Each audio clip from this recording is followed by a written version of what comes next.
Hello বন্ধুরা, গর্ভাবস্থায় নারী ও শিশুর সুস্থতার জন্য প্রতিদিন নিয়মিত কিছু কাজ করা খুবই গুরুত্বপূর্ণ।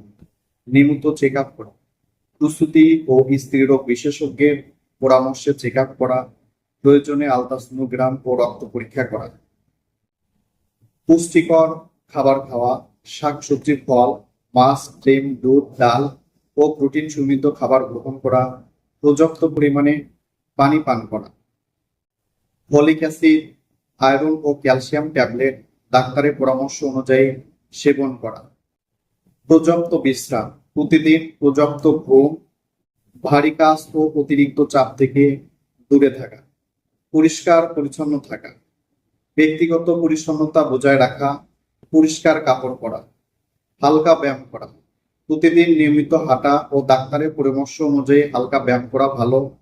এতে প্রসব সহজ হয়।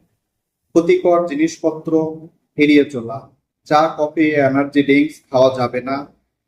ডাক্তারের পরামর্শ ছাড়া কোনো ওষুধ সেবন করা যাবে না। কোনো বিপদের লক্ষণ দেখলে দ্রুত হাসপাতালে যাওয়া। রক্তপাত, তীব্র পেট ব্যথা, উচ্চ জ্বর, শ্বাসকষ্ট হওয়া, পা ফুলে যাওয়া, এগুলোর লক্ষণ শুরু হলে দ্রুত চিকিৎসকের পরামর্শ অনুযায়ী পরবর্তী পদক্ষেপ গ্রহণ করা। ধন্যবাদ। ধন্যবাদ সকলকে। আসসালামু আলাইকুম।